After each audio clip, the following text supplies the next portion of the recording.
New weapons, thorough training, well-equipped soldiers. The Russian armed forces are back.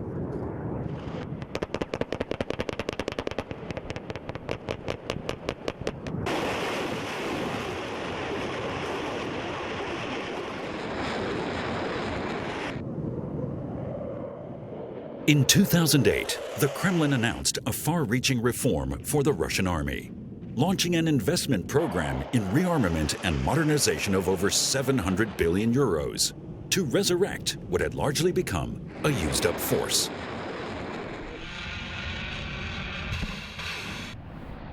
The collapse of the Soviet Union in 1991 threw the Russian military into a deep crisis. The Russian armed forces are considerably smaller than the old Soviet forces. They may not be as threatening, but they are more efficient. Officers and men are better trained, paid good wages, and have really useful equipment.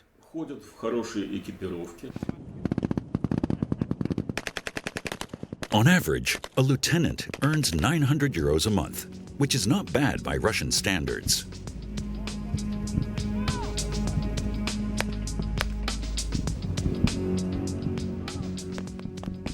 The Kremlin uses the new clout of its revitalized armed forces to regain its status as a great power on the international stage and force through its interests. The annexation of the Crimean Peninsula, the crisis of East Ukraine, and the war in Syria are just a few examples. A strong army is very much to the taste of the majority of Russia's population. The propaganda machine feeds the desire of many for a return to former greatness. A development not without its dangers, according to Kremlin-critical military experts. I have never heard or seen anything like it. Sociologists I trust have conducted a study and came to the conclusion that a certain section of Russia's population actually wants war, or dreams of war, or wants to utilize war to solve problems.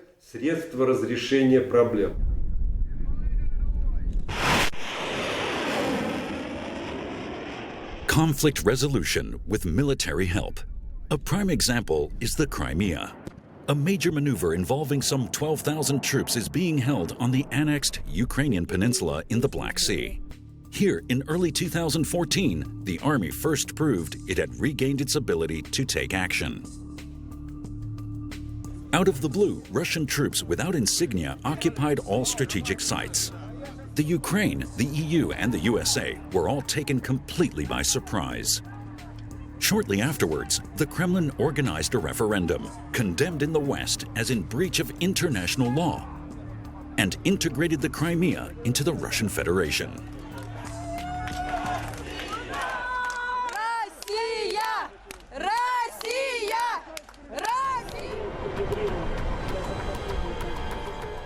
Economic sanctions against Moscow soon followed, but couldn't force the Kremlin to change course.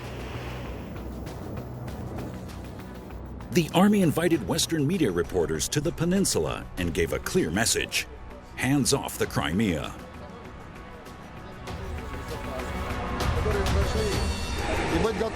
We are ready to repel any aggression, whether by sabotage commandos or any other party. Foolish ideas can be had by many. The Russian army has around 800,000 soldiers in active service and an annual budget of some 60 billion euros. In the worldwide military strength ranking, experts put Russia's forces in second place, far behind the United States. The demographic and economic situation means that the Russian army cannot grow into a huge force of millions like the Soviet army was. But that fact's being ignored. Many people are allowing themselves to be blinded by the successes in the Crimea, eastern Ukraine, and the war in Syria.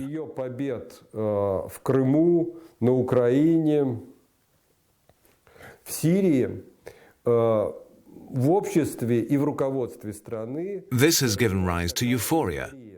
Both population and leadership believe the army is up to any task.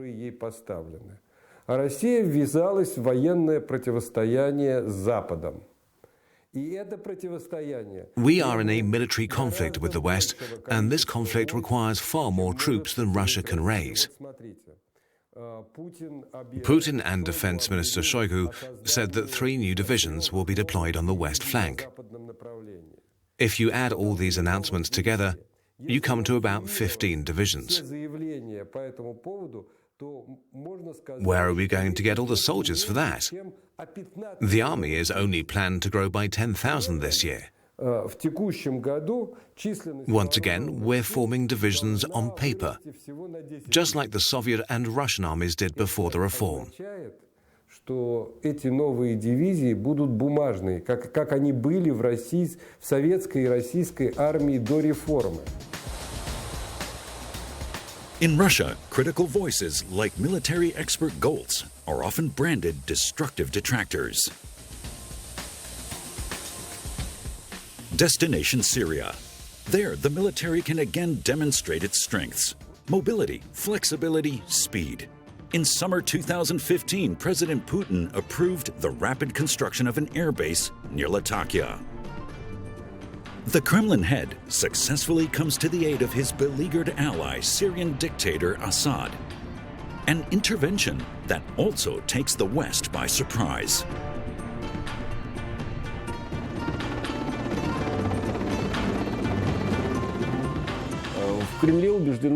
In the Kremlin, they believe any problem can be solved this way. Just frighten everyone, and it will work. And the West just lets them get away with it.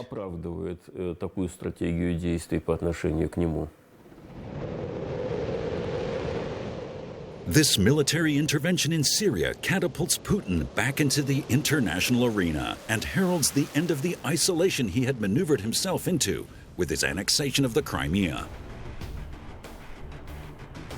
The army as an extremely effective instrument of foreign policy.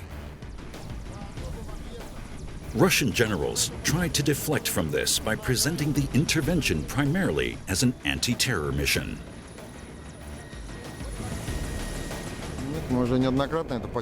We are fighting against terrorists, the IS, the Al-Nusra Front, and others.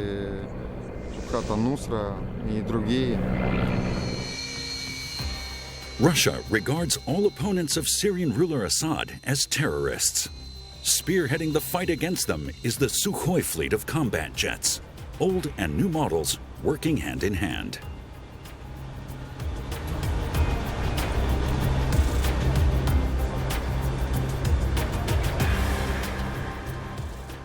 The Kremlin chief believes Syria is an ideal training ground for his military machine. And they are particularly proud of the Su-34 fighter bomber. After launch, the air-to-ground missiles are guided precisely to their targets to within half a meter. It's also equipped with air-to-air missiles. This aircraft is a complete all-rounder. The heavy Su-34 tactical strike fighter has been in series production since 2006. It's armed with cruise missiles, an autocannon, guided and unguided bombs, and has a maximum weapons load of 8,200 kilos.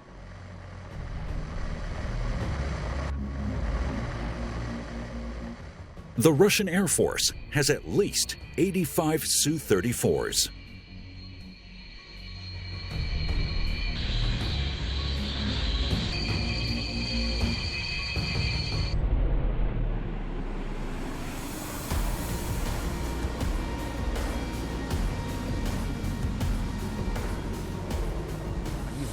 Тремя вещами. Во-первых, у них больше бомбовая нагрузка. Да? Они применяют This aircraft has 3 advantages. Firstly, it can carry a very large weapons load. Secondly, these are primarily so-called intelligent weapons and are high precision. Не налагают Thirdly, these machines take a lot of the strain off the pilots because they're full of high technology and artificial intelligence. The Sukhoi 34 is a genuine multi-role aircraft. It can do everything, unlike the old Su-25, which is only suitable for ground combat, or the Su-24 bomber, the type that was shot down by Turkey.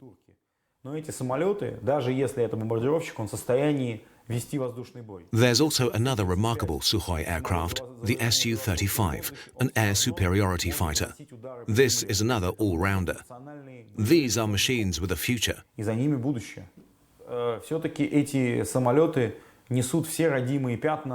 But nevertheless, these aircraft also have their weaknesses. They were designed in the Soviet era, and the materials used were not suitable for compact construction. That's why the Sukhois are relatively large and heavy. A smaller American model can carry the same weapons payload as a large Russian one. Some American aircraft only have one engine. We have two because our engines are not as powerful. They're less economical and have shorter lifespans. And the pilots often need a long time to learn how to handle these complicated machines.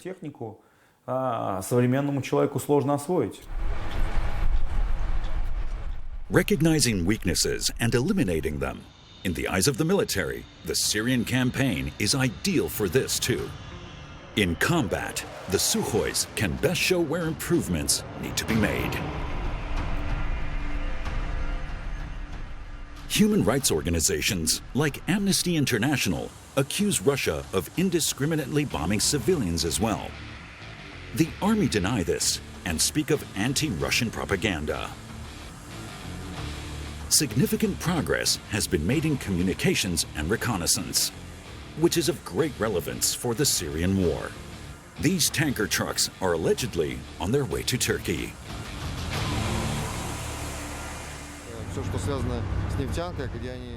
We can see precisely how much oil the terrorists are producing and selling to the smugglers.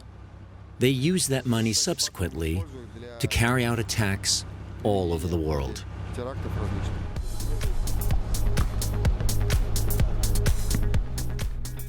In Syria, Russia is expanding its Latakia air base. The Kremlin expects their involvement to be long-term.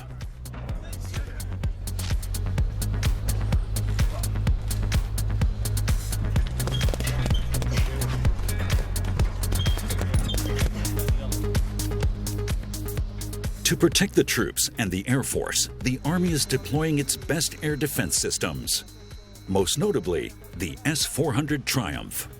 This system can intercept fighter jets, cruise missiles, short and long-range missiles in all weather conditions and at virtually any altitude. Russia moved the S-400 to Syria after Turkey shot down a Sukhoi 24 at the end of 2015. Claiming that the Russian bomber had entered Turkish airspace. With the aid of this air defense system, Russia can establish a no-fly zone over large parts of Syria at any time.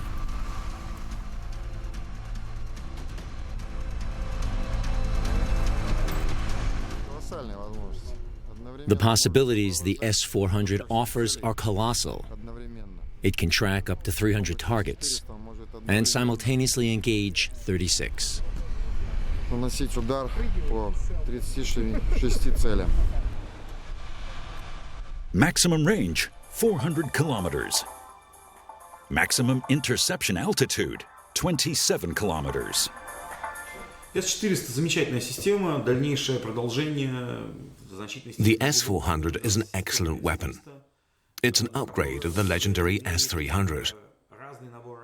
We have 3 different missiles in the S-400 system: short, medium, and long range, and depending on the target and the distance, different missiles are deployed.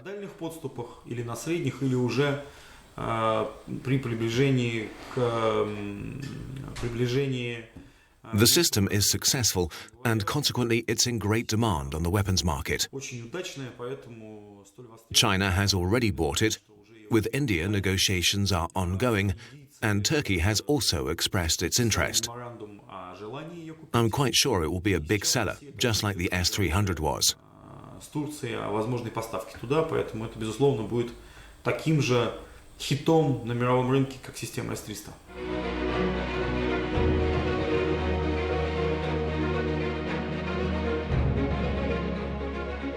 As even Kremlin-critical military experts in Russia admit, the S-400 is very probably the world's best air defense system. С-400 воспринимается на Западе более чем всерьез. The S-400 is being taken very seriously in the West. At the NATO summit in Warsaw, a statement was made declaring that any no-fly zones established by the S-400 would not be tolerated. But what can they do about it? In the Balkans, on the Crimea, in Kamchatka, or even in Syria, the de facto existence of no-fly zones has already been established. И в Крыму, и на Камчатке эти бесполетные зоны, и в Сирии эти бесполетные зоны де-факто уже существуют. In a no-fly zone like this, Western jets risk being shot down at any time once they venture within the operational range of the S-400. And right next to it is its little brother, Pantsir. У нас системы ПВО многоуровневые. Our air defense systems have different tasks. The role of the S-400 is to bring down everything that's far away. And whenever the S-400 lets anything through, the Pantsir comes into play.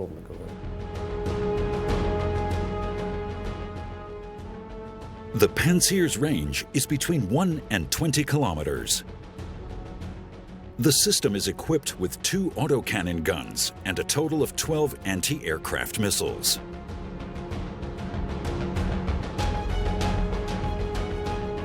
Russia also has a very efficient anti-ship weapons system deployed in Syria. В случае обострения ситуации обеспечивает. Should the situation escalate, NATO aircraft will not be able to fly because of the no-fly zone that we've already mentioned. On top of this, there's also the fact that no ships will be able to approach the Syrian coast. They will be prevented from doing so by the Bastion complex. Its operational range covers an area of 150,000 square kilometers.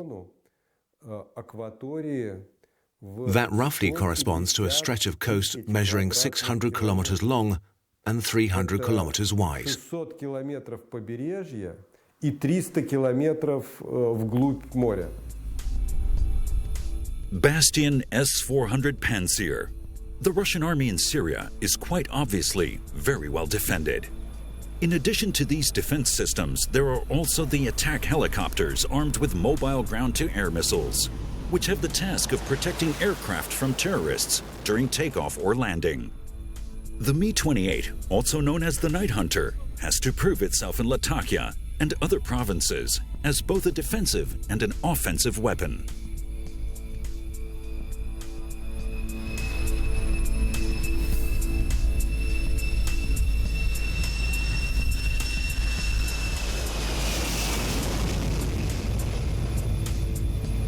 Syria is also an ideal showcase for the Russian arms industry.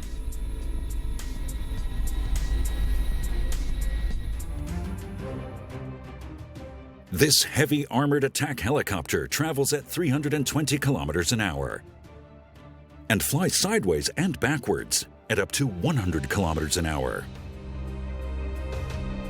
The Mi-28 is equipped with an autocannon, guided missiles, aerial bombs, and air-to-ground missiles.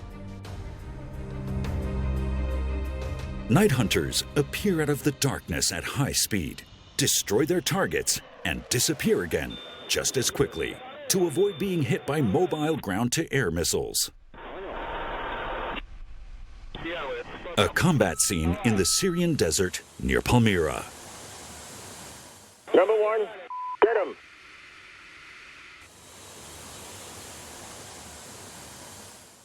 Shoot. There's another one. Let's go. Look out. I'll keep him in my sights. Got him, got him, got him. Good.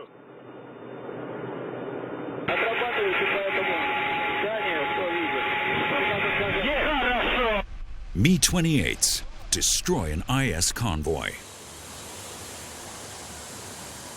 Ему тяжело очень, его двигательные установки тяжело в жарком и песчаном. The helicopters have a hard time in the desert with the heat and sand. The Mi-24 helicopter had similar difficulties when it was first deployed in the Afghanistan war. So based on these experiences, the helicopters are being improved. Just how good the Mi-28's weapon systems are is difficult to say. Shooting at relatively badly armed terrorists is one thing, but being confronted with a high-tech enemy is quite another. The latter is definitely not the case in Syria.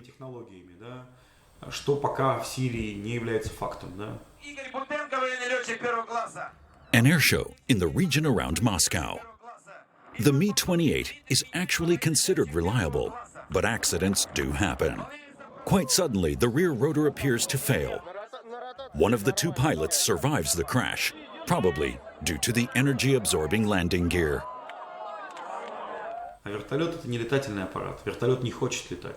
A helicopter is a mechanism that man has forced to fly. According to the laws of physics, it shouldn't be able to fly at all.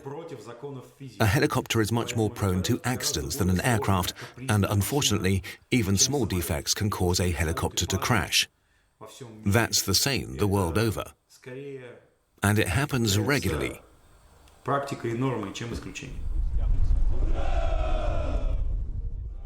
A Mi-28 secures a military parade on the airbase near Latakia. Around 4,000 Russian troops are stationed in Syria, though their numbers vary depending on the operational situation. They're mainly Air Force personnel, but ground troops, in particular special forces, are also deployed. These men are armed with the legendary Kalashnikov.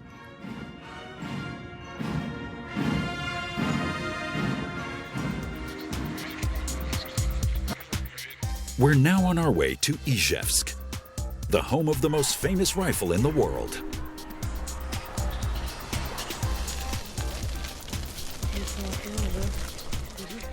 Lieutenant General Mikhail Kalashnikov, the inventor of the AK-47 assault rifle. AK stands for Automat Kalashnikova. Until recently, the production plant still looked like this.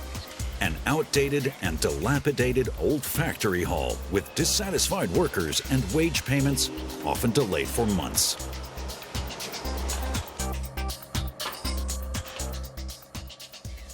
Even Kalashnikov himself could do nothing about this. But then the state invested billions, breathing new life into the antiquated company.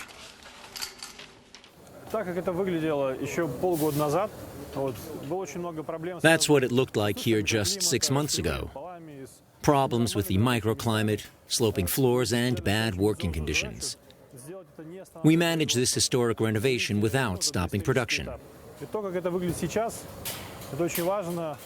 And this is what it looks like now. No more sloping floors, clean workstations mounted on wheels. This is important, so that we can move them to other locations if we want to change the production procedure. The tables must be fixable and coated with rubber to prevent metal splinters causing scratches or injuries.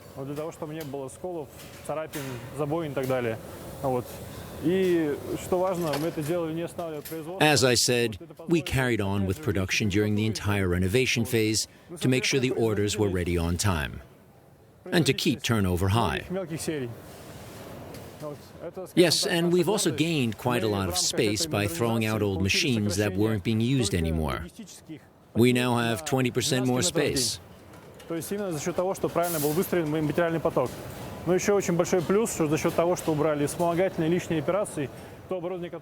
In my view, the modernization program has been a great success. Скажем так, это основные наши успехи в этом направлении.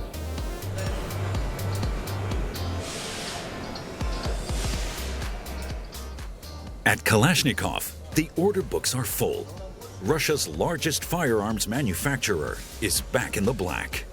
Last year, the net profit made by the state-owned company was an impressive 31 million euros, after a loss of 5 million euros the previous year.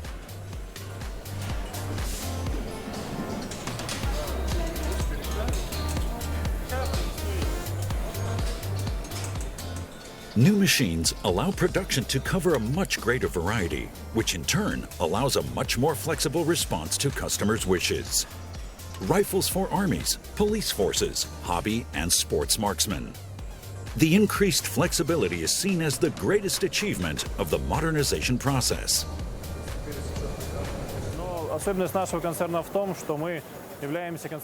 What's special about our company is that we are completely self-sufficient. We make almost everything. No, actually, we make everything ourselves. Every component in our weapons. That's where we differ from many European companies. They often cooperate with suppliers, but that's unacceptable for us, because we want to control the quality of the individual parts at every stage of production. I think that's the biggest difference between us and European companies. Этим самым мы обеспечиваем качество и контроль на каждом этапе технологического процесса. В этом мы отличаемся.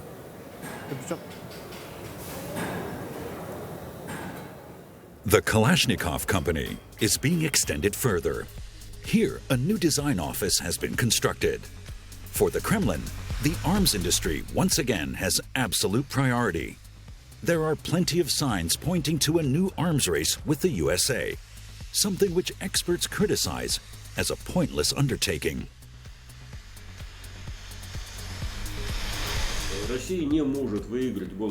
An arms race is something Russia cannot win, because it all depends on a country's economic potential.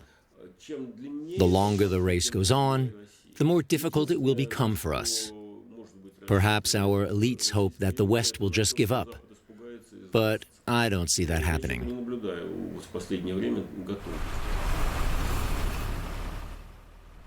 No hope of winning the arms race. Russian arms companies don't get involved in political discussions. They just enjoy the flow of money from the top echelons. New models undergo meticulous testing.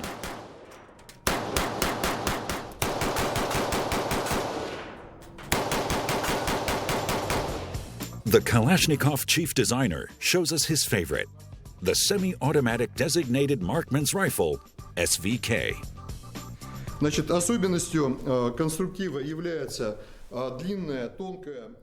special feature is the long, slim barrel housing. It serves as the connecting link for all elements of the weapon. Magazine, case cover, breech frame, or the shoulder rest are all attached to it.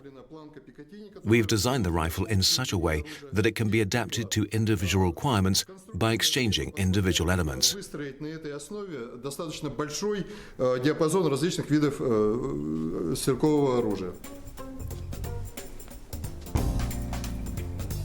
Special forces in the Army and Police worked with the company on the development of the SVK.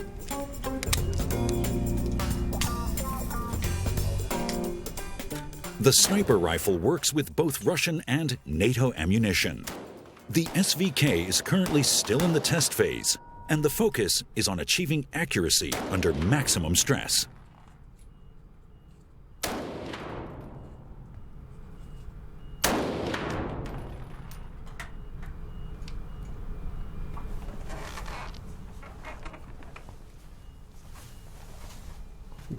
And what's your impression?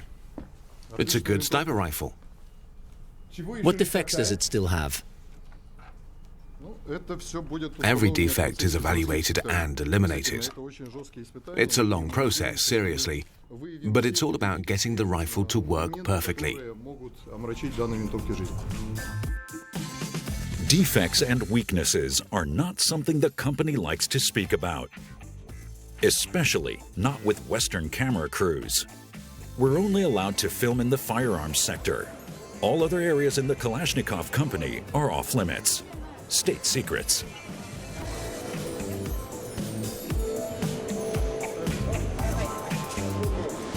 At the Patriot Arms exhibition in Moscow, however, we do manage to get some footage of the new Soratnik combat robot.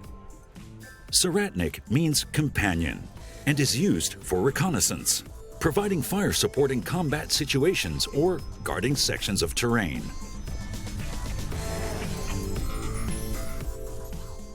The Soratnik can carry out tasks independently, but can also be remote controlled via a console. It's armed with machine guns, a grenade launcher, and Kornet anti-tank missiles.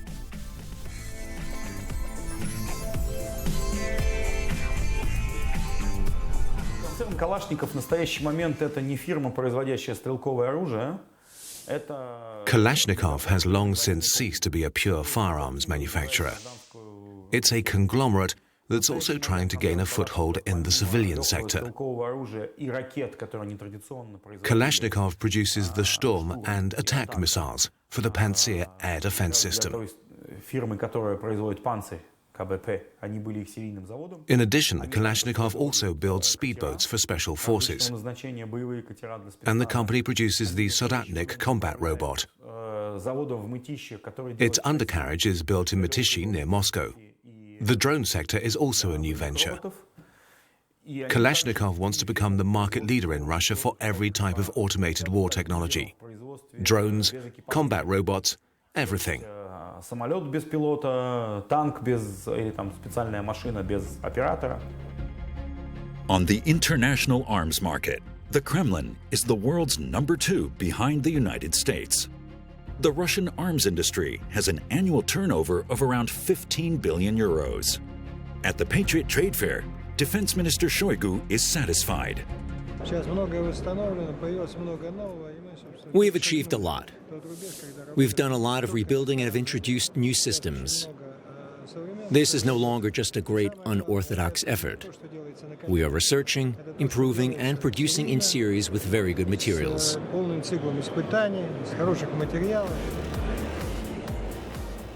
This great effort is being acknowledged by customers. China, India, African, and South American states all have orders in place amounting to some 50 billion euros for fighter jets, tanks, and air defense systems. But in the critical view of military expert Alexander Goltz, the arms sector could generate even more money. В середине прошлого десятилетия под руководством Путина произошла реформа. The reform of the arms industry began under Putin in the mid-2000s. The sector is a caricature of what we had in Soviet times. In the Soviet Union, there were the famous 9 beacons, something like 9 individual war ministries, vertically integrated organizations that did absolutely everything, from the extraction of raw materials to the finished product. Today, state holding companies are to operate according to the same principle like the United Shipbuilding Companies, Almas Antai, Rostec. But they are all terribly inefficient, ideal places for embezzlement. Они представляют собой идеальное место для уворовывания денег. Не случайно, встречаясь с... When Putin meets the bosses of the arms holding companies, he demands that the flows of money be much better controlled. He draws up new laws to curb the large-scale theft. But there is no public control, so the corruption continues to flourish. Каким-то образом избежать воровства. Но поскольку эта зона абсолютно находится абсолютно вне общественного контроля, то и воровство продолжает процветать. The head of the Kremlin, one of the most powerful men in the world, powerless. Putin puts a brave face on it. The arms industry is too important. It is, after all, the strongest foreign policy argument he has. Pressure, threats, intimidation. That's often how the president makes his voice heard internationally.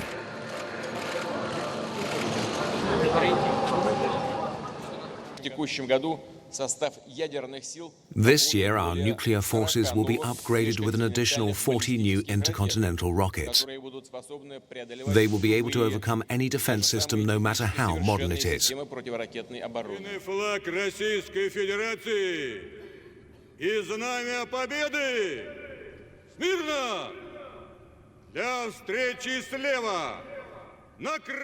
Once a year, the Kremlin chief shows the world his mobile ICBMs. On May 9th, Russia traditionally celebrates the victory over Nazi Germany with a huge military parade.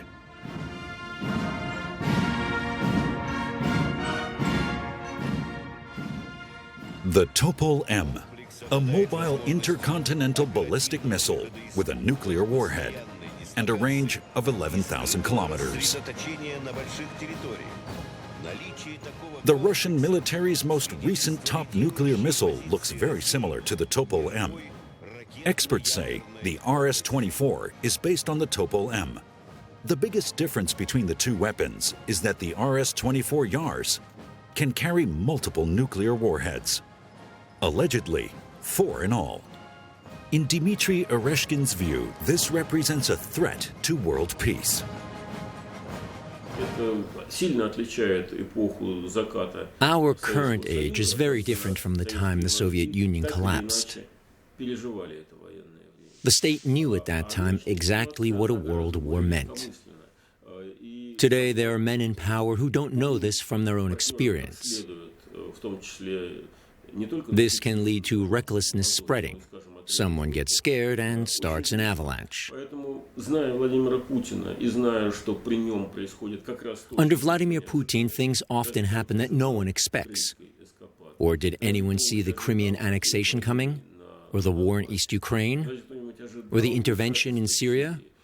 Putin is unpredictable and proud of it, because he sees this characteristic as an ace up his sleeve in dealings with the West. I'm not saying Putin will press the red button, but I wouldn't want to rule it out 100% either.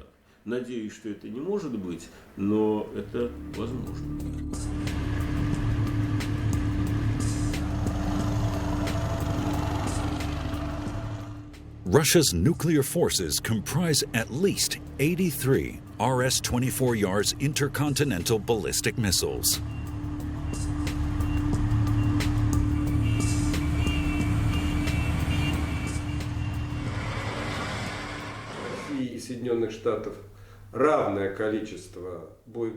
Russia and the USA have roughly the same number of nuclear warheads, but the Americans have 30% more delivery systems. And once we've taken our old SS-18s out of service, this gap will grow even further. That's why we're currently developing new missiles, Rubesh and Sarmat. They're supposed to be capable of carrying dozens of warheads.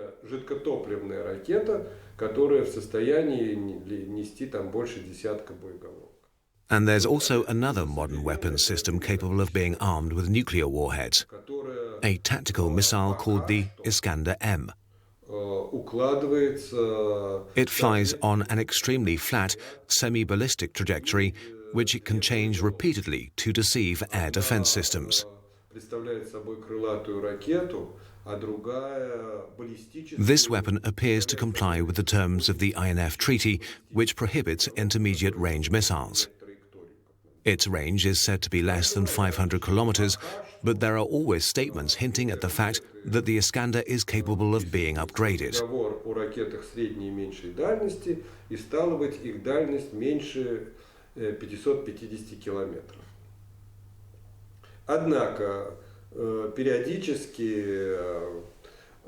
Намекают, что при необходимости у Искандера может быть и увеличена эта дальность. Joining these modern missile systems is also a new type of tank, the T-14 Armata. Its special feature is its remote-controlled unmanned gun turret. Reloading is automatic. Ceramic armor, radar systems, armaments, and speed clearly make the T-14 the best tank in the world.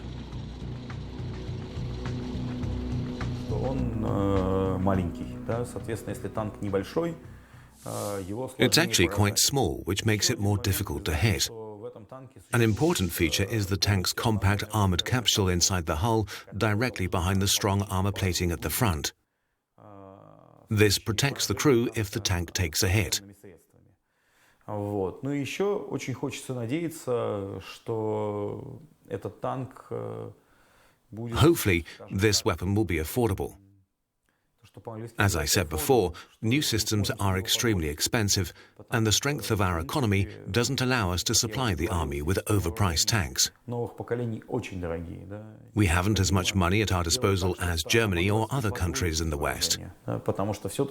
And we can't simply plunder the budget and pay doctors or teachers next to nothing, as the Soviet Union did. Мы не можем позволить себе выдернуть все деньги из государственного бюджета, с зарплат учителей, с зарплат врачей и пустить это на оружие, как это сделал Советский Союз.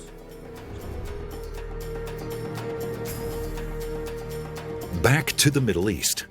Besides their airbase, the Russian armed forces also have a naval base in Syria, at Tartus, on the Mediterranean coast.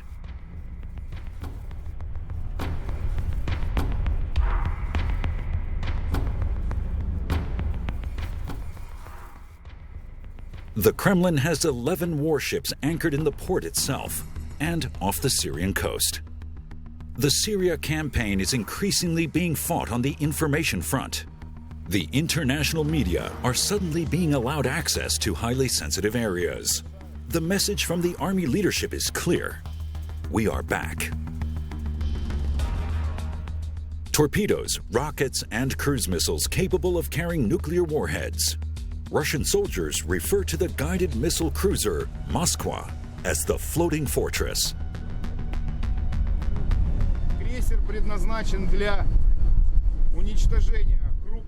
The purpose of the cruiser is to destroy enemy ships on the high seas. Particular targets are aircraft carriers and their escort ships. In addition, this cruiser also protects the ships in our own Russian fleet.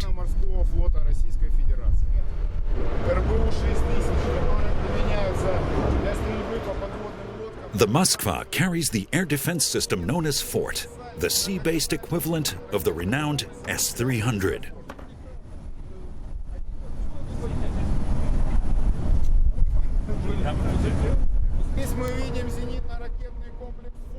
This is the Fort missile defense system. And there are two things we do with it here. We protect our own ships and secure our airbase in the Syrian Arab Republic.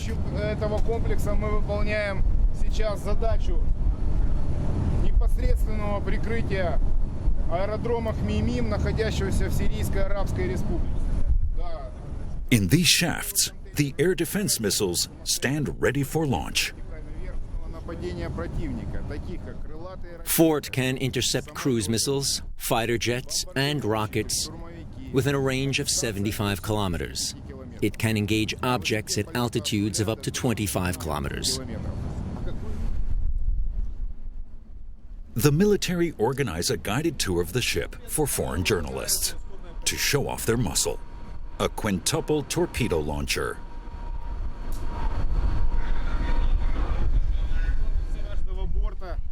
Our anti-ship torpedoes reach a top speed of 40 knots.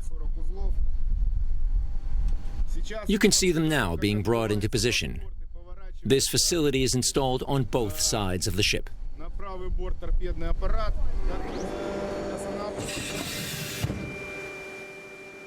The ASA, which means wasp, is mainly used as a defense against fighter jets and attack helicopters at low and medium engagement altitudes. The OSA is a guided missile defense system which is installed on both sides of the ship. There are 20 missiles on board with a range of 15 kilometers.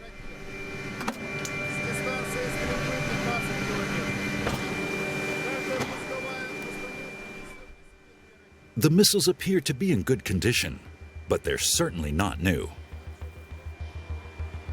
The Moskva is no more than a heavily armed relic from the Soviet era. Most of the Russian Army's weapons systems are merely modifications, based on the achievements of Soviet designers. The cruiser's highlight is the Basalt, a cruise missile capable of carrying a nuclear warhead.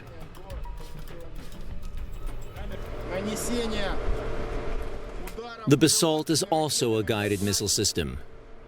You can see the launch shafts open up here on my left. It travels at supersonic speed, also hits targets on land, and has a range of 500 kilometers.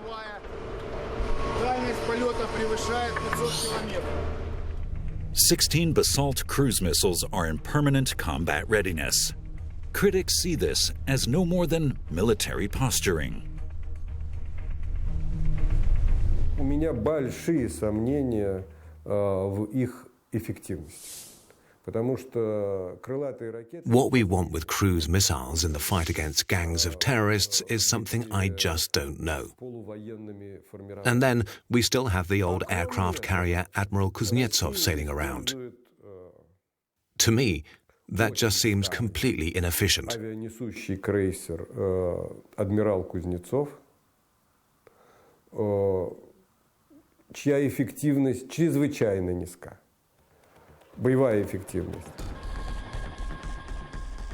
There's probably only one area in which the Russian military is still vastly inferior to the USA, and that's aircraft carriers. Russia only has one, and it doesn't have the best reputation.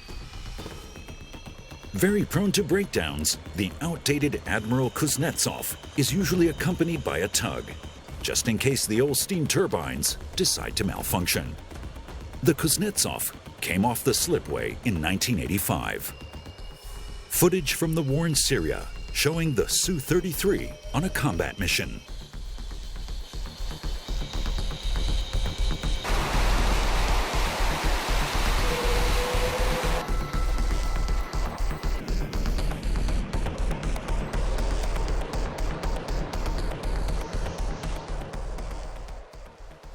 What poses the most difficult challenge is landing on the relatively short 306-meter ship. Again and again, brake cables snap and send a jet crashing into the sea. But even the frequently criticized aircraft carrier is armed with extremely deadly weapons systems. One such example is the guided anti-ship missile Granite, which can be fitted with thermonuclear warheads.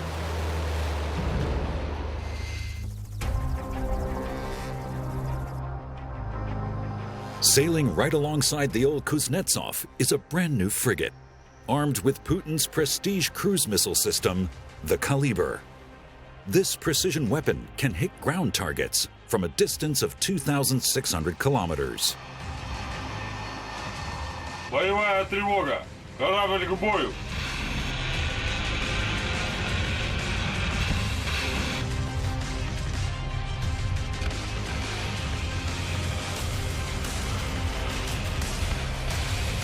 Mobile phone footage shows a Kaliber over Syria. Its cruise trajectory varies between altitudes of 150 and 20 meters.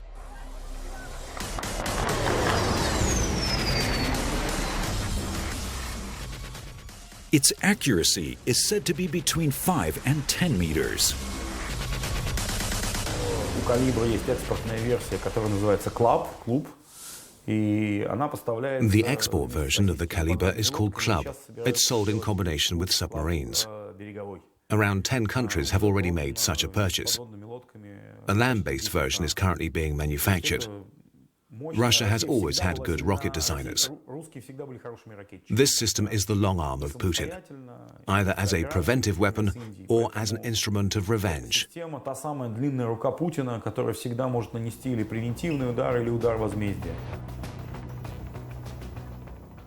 The cruise missile can be equipped with a 500-kilogram fragmentation warhead, cluster munitions, or a nuclear warhead. The Russian army has been resurrected. Its condition may not be ideal, but it's strong enough to reinstate Putin's Russia as a great power on the international stage.